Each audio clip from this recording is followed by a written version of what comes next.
Maallaqa Industiriin Baankii Itoophiyaa harkaa qabu keessaa harki 90 kan Baankii Daldalaa Itoophiyaati jedhan Pireezidaantiin Baankichaa Obbo Abbee Saanoo. Kun immoo baankiin tokko maamilli qusannaa kaawwate wayita fudhachuu barbaadu humna kaffaluusaa kan murteessu borii baankii tokko kan murteessudha jedhan. Baankichi tibbana raawwii hojii isaa bara bajataa 2018 fi karoora bara bajataa 2019 tibbana kan gamaggame yoo ta'u, bara karoorri hojii ijoo baankichaa hundi raawwii olaanaan itti galmaa'e ta'uusaa Obbo Abbeen himuun kana keessaa tokko baankichi keessumatti waggoottan 5 darban sirna tajaajila baankii cimaa ijaaraa dhufeen baranaa reeshoon maallaqaa harkaa qabu harka 41dha jechuun milkaa'inaan kaasaniiru.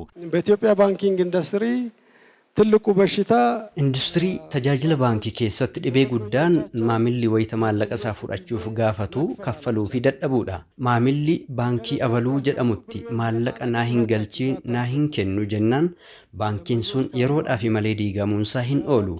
Baankiin Daldalaa Itoophiyaa kanarratti hundee cimaa dhaabbateera. Bara baajataa kana reeshoon maallaqa harkarra jiru harka 41 xumure. Maallaqa akka biyyaatti baankonni harkarraa qaban yookaan kan dafee maallaqa callaatti jijjiiramuu danda'u jiru keessaa harka 90 kan Baankii Daldalaa Itoophiyaati. ሊኩዊዲቲ የኢትዮጵያ ንግድ ባንክ ነው።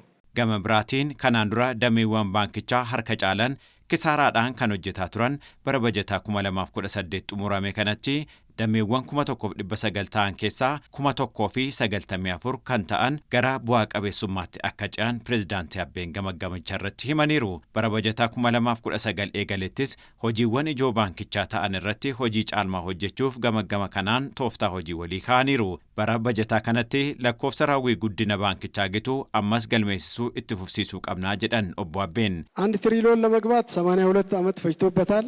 Baankiin Daldalaa Itoophiyaa lakkoofsa tiriliyoona jedhamu keessa galuuf waggaa 82 itti fudhateera. Lakkoofsa tiriliyoona isa lammaffaa keessa galuuf immoo waggaa 2 fi walakkaa ta'uu itti fudhateera. Qusannaadhaan bara bajataa haaraatti tiriliyoona 3ffaa galmeessisuuf karoorfanneerra. Kanaaf immoo ji'ootatu hafe waggaa gadi. Kanaaf ji'oota muraasa qofaa qabna jechuudhaan ammaa kaanee hojjechuu qabna. You need to focus and do that. Baankiin Daldalaa Itoophiyaa bara bajataa haaraatti CBE birrii fi moobaayil baankingii dabalatee maamila miiliyoona ta'uuf liqii tiriliyoona 1 caalu liqeessee dinagdee isaanii fooyyessuuf karoorfateera.